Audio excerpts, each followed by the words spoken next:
सरस्वती और गुरुदेव श्री जागेश्वरानंद जी के चरणों में नमन। कार्यक्रम के अध्यक्ष अंतर्राष्ट्रीय हिंदी विश्वविद्यालय वर्धा के सह कुलपति भाई रागिर जी,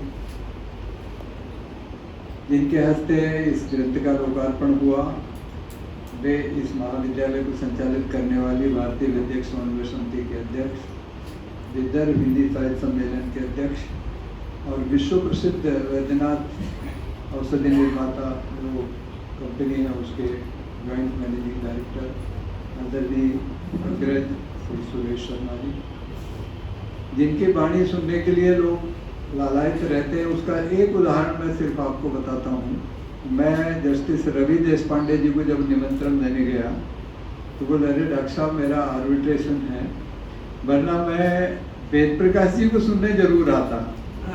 मैं जब जीएस कॉलेज का छात्र संघ का अध्यक्ष था तब उनको छात्र संघ के उद्घाटन के लिए बुलाया था। एक्स जज बोल रहे हैं हाई कोर्ट के, और कहाँ से पता नहीं, पता लग गया प्रवीण वर्धापुरकर औरंगाबाद। उन्होंने कहा कि वेद को मेरी याद जरूर दिलाइएगा।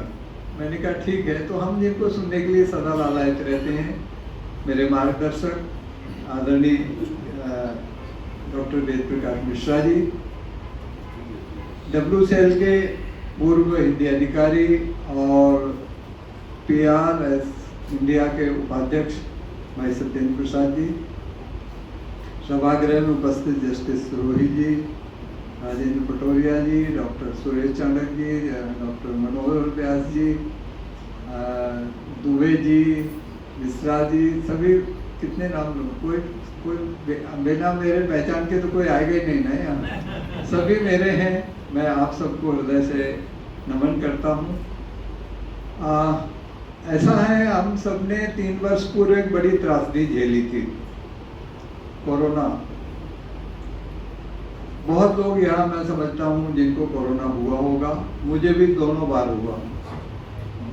पहली बार जब कोरोना हुआ तो टीवी पे पढ़ा, सुना, अखबारों में पढ़ा, टीवी पे सुना कि 60 साल वालों के लिए बड़ा खतरा। हम 60 साल के हो गए थे। फिर टीवी पे सुना, अखबारों में पढ़ा कि डायबिटीज वालों के लिए बड़ा खतरा। हमको डायबिटीज भी था। फिर टीवी पे सुना, अखबारों में पढ़ा कि हार्ट वालों के लिए बड़ा खतरा है। 18 जून 19 को मेरी एंजियोप्लास्टी हुई थी। तो सोच लिया कि अब ये आखिरी टाइम है। रात को सोते थे तो सुबह ये होगी कि नहीं होगी ये डर रहता था। 2 दिन 3 दिन इसमें बीत गए। फिर दिमाग में, आपको मालूम है सर कि बुढ़ापे में पुरानी बातें ज़्यादा याद आती हैं, नई बातें आदमी भूलने लगता है। तो पुरानी बातें याद आने लगी।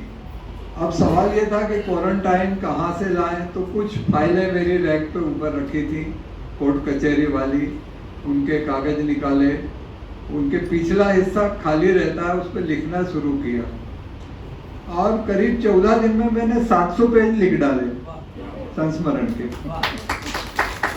और उसका परिणाम ये हुआ कि उन बाकी के दिन में मैं भूल गया कि अरे अपन मरने वाले हैं। तो इन संस्मरणों ने मुझे मृत्यु भय से बाहर निकाला, ये मैं पक्का जानता हूँ। मुझे लगता है कि पाठक यदि इसको पढ़ेंगे तो वो दुनिया के जो संघर्ष हैं, जिन संघर्षों से मैं निकला हूँ, उनसे निश्चित ही उनका भय दूर होगा। ऐसी मेरी इच्छा है और मेरा विश्वास है। सर, मैं संस्कृत पढ़ता था। मेरा गांव बहुत इंटीरियर में है, मध्य प्रदेश में। मैं जब, अब तो वहाँ सड़क है, बिजली है, हाई स्कूल है, तब 5वीं तक स्कूल था, बिजली नहीं थी, सड़क नहीं थी, कुछ नहीं था। मैंने बड़ी प्रयासों से पोस्ट ऑफिस शुरू किया तो मेरे सरपंच ने मुझे डांटा, भैया तुम जो क्या कर रहे हो, ये गांव के मुरामुरी बिगड़ गए हैं, इतने उतने चिट्ठी डाले। आप समझ लीजिए कि क्या स्थिति वाले गांव से मैं आया हूँ। तो पिताजी पंडित थे, उन्होंने मुझे संस्कृत पढ़ने भेज दिया और मैं संस्कृत पढ़ा बाकायदे, मध्यमा पूर्व मध्यमा तक पंडिताई करता था, अभिषेक करता था, दुर्गा पाठ करता था, सब कुछ करता था। एक शिवरात्रि, वो संस्मरण इसमें है, एक शिवरात्रि में बरेली एक जगह है, वहाँ पे गिरधावल साहब बड़ा अधिकारी होता है, पटवारी के ऊपर और तहसीलदार के नीचे, उन्होंने रुद्राभिषेक रखा। हम 11 विद्यार्थी गए थे रुद्राभिषेक करने। तो बड़े आराम से, बहुत बढ़िया जेंटलमैन आदमी थे, बड़ा घर, बड़ी सुख सुविधाएं, नौकर चाकर, बढ़िया अभिषेक हुआ। और सुबह उन्होंने, हमारे एक मित्र को जल्दी जाना था, उनको 31 रुपये दक्षिणा दिया। कैलाश प्रसाद त्रिपाठी उनका नाम है इसमें, कई बार वो चले गए। फिर उन्होंने हम लोगों से पूछा क्या खाओगे, तो किसी ने कहा इमरती, किसी ने कहा खीर, किसी ने कहा पूरी। वो जो जो कहा उन्होंने भोजन बनवाया। आखिर में दक्षिणा में उन्होंने क्या किया कि 3 लोगों को 31 रुपये, 3 या 4 लोगों को 21 रुपये, और बाकी के जो 4-5 थे उनको 11 रुपये दे दिए। अब वो एक ब्रजभूषण भार्गव नाम का लड़का था जिसको 11 रुपये मिले, वो मेरे पास आकर रोने लगा, भैया आपको 31 मिले, हमको 11 मिले। मुझे गुस्सा आ गई। कुछ माता का स्वभाव था, मेरा स्वाभिमानी, मैं जाके उनसे भिड़ गया। मैंने कहा सर ये तो गलत है, आपने सबको वरण किया, सब रात्रि भर जगे और सबने अभिषेक किया, और आप दक्षिणा ऐसे अलग अलग कैसे दे रहे हैं? तो बोले मैंने योग्यता के अनुसार दी है, मैं देख रहा था किसका वेद का उच्चारण सही था, कई तो सो रहे थे, कोई झपकी ले रहा था, कोई जमाई ले रहा था, मैंने जो किया सो किया। मैंने थोड़ा उनको अलग ढंग से कहा, मैंने कहा देखिए आप पुण्य करने के लिए अभिषेक करा रहे थे, लेकिन आप अनजाने में पाप कर रहे हैं। तो वो थोड़े से विचलित हुए। मैंने कहा दक्षिणा सारे ब्राह्मणों को समान होना चाहिए क्योंकि सबने अभिषेक किया। तो उनका जब ठीक है सब वापस करो। तो सबने वो पैसे वापस लिए, उन्होंने अंदर गए और 15-15 रुपए सबको दे दिए। अब जिनको 31 और 21 मिले थे वो दुखी। और मैं वहां से अपने गांव आ रहा था, करीब 8-10 किलोमीटर, बाकी लोग पाठशाला चले गए, मेरा गांव थोड़ा सा पूरब की ओर था। रास्ते भर सोचता रहा यार ये कैसी आजीविका है जो पाप पुण्य पर आधारित है। और मैं दिन भर, मतलब वो एक प्यास लगी, एक पेड़ के नीचे बैठा, 3-4 घंटे बच्चा था 16-17 साल का, 3-4 घंटे में मैं वही सोचता रहा, ये पाप पुण्य के काम तो नहीं करना है। मतलब आदमी तब धर्म करता है, पाठ पूजन कराता है जब कोई पाप करता है, और फिर उसके प्रायश्चित रूप पाठ पूजन कराता है, तो हम उसका हिस्सा ले रहे हैं। या वो पुण्य करता है, पुण्य के लिए करता है कि मैं अभिषेक कराऊंगा तो मुझे लक्ष्मी आएगी, ये आएगी। तो ये सोच विचार के बाद मैंने कहा मैं पंडिताई नहीं करूंगा। और मैंने ये घोषणा कर दी, पिताजी को भी बता दिया, गांव में भी बता दिया, पाठशाला में बता दिया। सब लोग बड़े परेशान हो गए कि संस्कृत पढ़ रहा क्या करेगा। वहीं पे हमारे गुरुजी जागेश्वरानंद जी उस समय आश्रम की झोली फेरते थे, ये वहाँ रहते थे, बड़े सिद्ध पुरुष थे। उनके अनेक संस्मरण, उन पर एक किताब ही है पूरी, बाहर है, जिसको चाहिए ले सकते हैं, श्री जागेश्वरानंद जीवन दर्शन। पावन परंपरा में मैं हर अंक में उन पर एक लेख लिखता हूँ, मजले महाराज नाम से। मैं बीच में था, बड़े छोटे थे, इसलिए मुझे गांव में मजले महाराज बोलते थे। तो उन्होंने एक दिन मुझे बुलाया, बोले भगवान क्या करना है, क्या बनना है? मैंने कहा पंडिताई नहीं करना है, बाकी जो भी बना दो। तो बोले मास्टर बनोगे? मैंने कहा मास्टर भी नहीं बना। फिर क्या बनना है? डॉक्टर बनोगे? मैंने कहा हाँ डॉक्टर बनना है। बोले ऐसे नहीं होता, साधना करो। और उन्होंने कुछ साधनाएं बताई। मैं बहुत ही उपद्रवी था बचपन में, बहुत उपद्रवी। बोले पहले मन को स्थिर करो। तो उन्होंने गीता के 6वें अध्याय का सर मुझे पाठ करने को बताया, जिसमें है चंचलमी मना कृष्ण प्रमाथि बलभद्रणम तस्याहम निग्रहम मने वायोरिव दुष्करम। और कृष्ण भगवान बोलते हैं असंस्यम महाबाहो मनोदुर्निग्रहम चलम अभ्यास नित कौनते वैराग्य सिद्धते। ये 67 की बात है, अभी भी मैं उसका नित्य पाठ करता हूँ। वो उन्होंने बताया। दूसरी साधना उन्होंने बताई कि गीता के 6 अध्याय सुबह, 6 अध्याय दोपहर, 6 अध्याय शाम को पढ़िए। परिणाम ये हुआ कि 4-5 साल में मुझे गीता पूरी कंठस्थ हो गई। अभी भी है कंठस्थ, अब पाठ नहीं करते लेकिन याद नहीं रहता। लेकिन मेरे जीवन में इतना बदलाव आया कि मेरा 3 आयुर्वेदिक कॉलेजों में एडमिशन हुआ, इंदौर, जबलपुर और बनारस। बनारस में भी अनेक घटनाएं मिली और वहाँ पर मुझे एक साहित्यकार मिले, श्री द्विजेंद्र नाथ मिश्र निर्गुण। मैं उनको यहाँ लेके आया था, राजेंद्र भाई मिले हैं, उनका भी बहुत अच्छा वर्णन है। वो भी एक संयोग की बात थी कि वो मुझे मिले और मैं 2 साल उनके साथ रहा। उनके कारण से पंडित साहित्यकारों में पंडित हजारी प्रसाद द्विवेदी, विद्यानिवास मिश्र, डॉक्टर आनंद शर्मा, बुद्धिनाथ मिश्र, ये सब उस समय बनारस के जो टॉप गन थे साहित्यकार, उनके साथ मेरा उठना बैठना था। और इस तरह साहित्य की लिखने की, मतलब वो दिन रात पढ़ने वाले व्यक्ति थे। उनके घर में शरद चंद्र का पूरा साहित्य था, प्रेमचंद का पूरा था, शिवानी का पूरा था, विवेकानंद का पूरा साहित्य था, वो सब मैंने पढ़ डाला। बड़े बड़े अजीब किस्से हैं इसमें, हैं किताब में। इस तरह से BMS किया, वो भी टॉपर रहा। फिर BHU में गया, BHU टेस्ट में मैं नंबर 1 पे टॉपर था। BHU में रहते हुए मुझे छात्र संघ का अध्यक्ष बन गया। एक सर मिश्रा जी, आपके यहाँ दीप्ति मेहता थी, आजकल कुरुक्षेत्र में, अभी परसों उसका फोन आया कि सर हमारे वाइस चांसलर करतार सिंह धीमान जी जो है, वो उन्होंने सब हेड्स की बैठक बुलाई थी, परिचय दिया और सबसे पूछा कहाँ के हो। तो जब मैंने कहा कि मैं नागपुर में श्री आयुर्वेदिक कॉलेज की हूँ, तो बोले उपाध्याय जी भी जानते हो? बोले मेरे गाइड थे। तो वो वाइस चांसलर, मतलब जो CCRS का डायरेक्टर रहा, वो बोलता है कि उनके हम पर बड़े उपकार हैं। अब वो लड़की मुझसे पूछती, सर ऐसा आपका उन पे क्या उपकार है? मैंने कहा बेटे और कुछ नहीं, मैं जब स्टूडेंट यूनियन का लीडर था, हम लोगों ने 5 मांगे रखी थी। फिर एक गुरु लोगों के कहने पर 6वीं मांग रखी थी कि UGC आयुर्वेद को अपना सब्जेक्ट माने। सर 1978 के पहले तक UGC के सब्जेक्ट में आयुर्वेद नहीं था। UGC की कमेटी आती थी, BHU को विजिट करती थी, हमारी फैकल्टी को नहीं करती थी। हम लोगों को स्टाइपेंड, हमारा स्वार्थ इतना था कि स्टाइपेंड 300 रुपये मिलता था, मॉडर्न वालों को 2400 रुपये मिलता था। पूछा गया तो बोले भाई उनको रेजिडेंसी स्कीम है, तो रेजिडेंसी स्कीम वहीं लागू होती है जहाँ UGC हो। तो हम लोगों ने आंदोलन किया, 37 दिन आंदोलन चला। उसमें आमरण अनशन भी किया, उसका बड़े सुंदर संस्मरण है उस आमरण अनशन के। मैं मतलब थोड़ा समय ज़्यादा ले रहा हूँ, वही अच्छा लग रहा है। सर वो मैं सलाह दे रहा हूँ कि कभी भी कोई आमरण अनशन पे आंदोलन मत कराना। मैंने श्री कॉलेज में बड़े आंदोलन कराए, लेकिन कभी आमरण अनशन पे नहीं बैठने दिया। 2 दिन बाद ही वो जो 3 लड़के 1 लड़की बैठी थी, वो दिन में तो शेर बने रहे, रात में रोने लगे, भैया कैसे खत्म कराओ, अब तो मरे, पेट में चूहे दौड़ रहे हैं, पुलिस अलग एसीटोन आ रहा है। तो हम लोगों ने एक रास्ता निकाला। बाथरूम में ऐसा था कि लेटरिन बाथरूम के बीच में बल्ब लगा था, वहां पे गिलास प्लास्टिक का रख दिया और ग्लूकोज रख दिया। अब जाएं और उनको कहें कि वहाँ बाथरूम का पानी लो, ग्लूकोज घोल लो, पियो।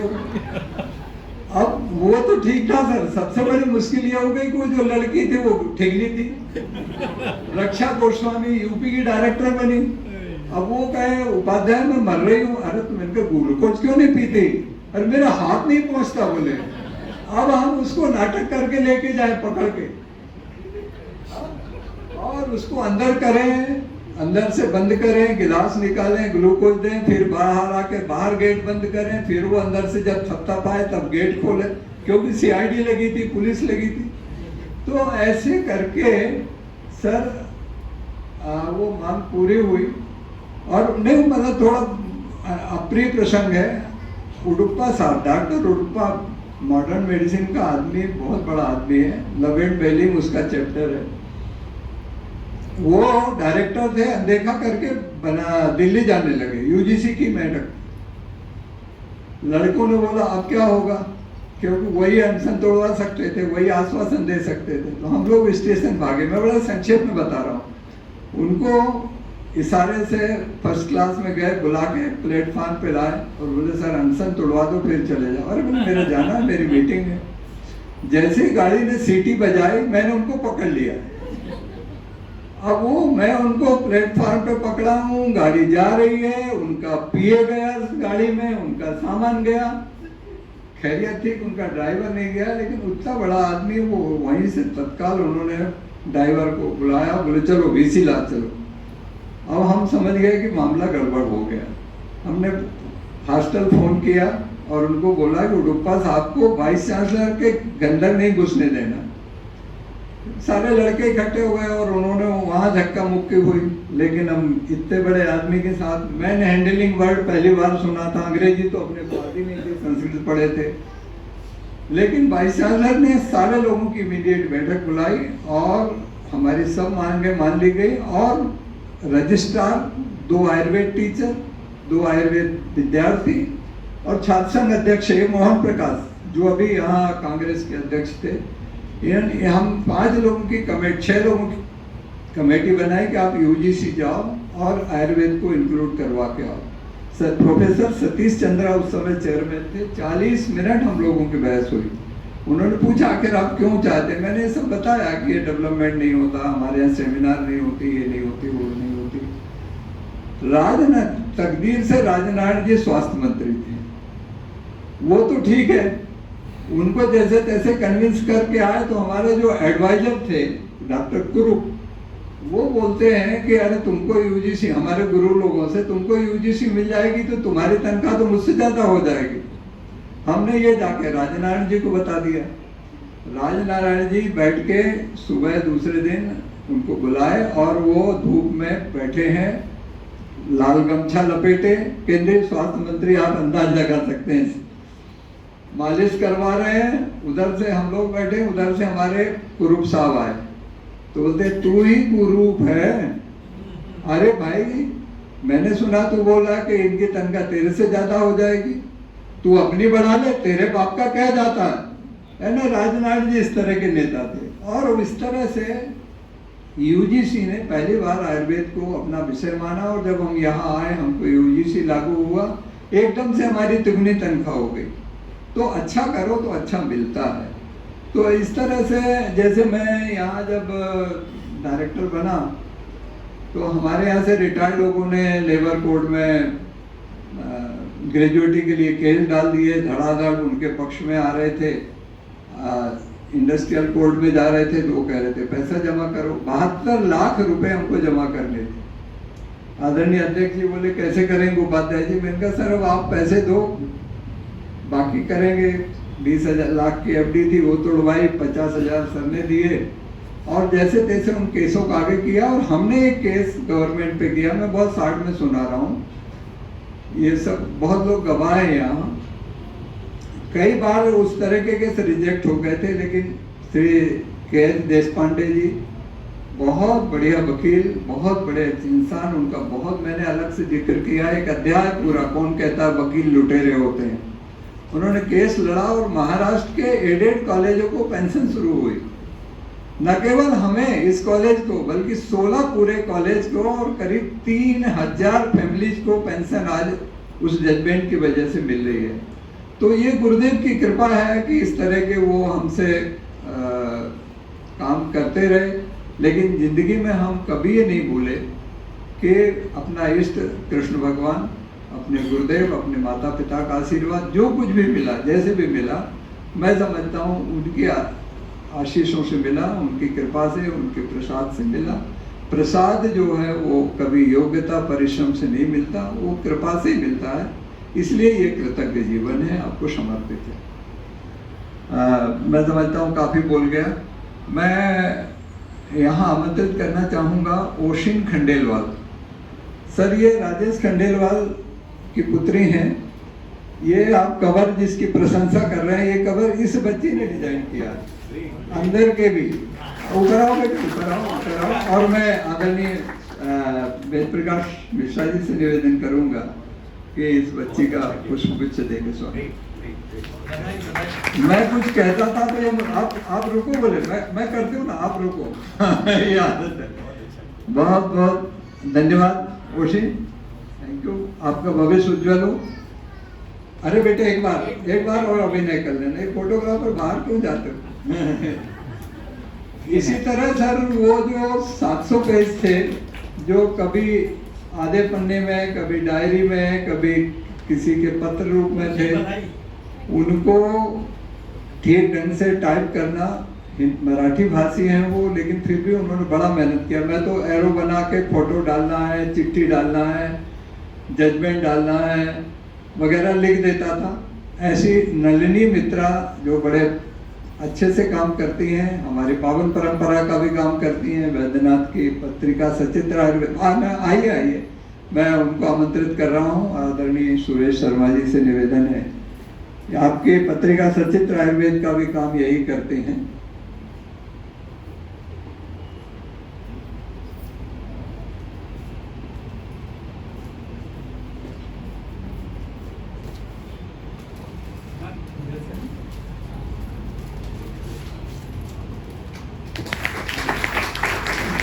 जिनने अभी बहुत अच्छी सरस्वती वंदना प्रस्तुत की, अर्चना संस्था के हमारे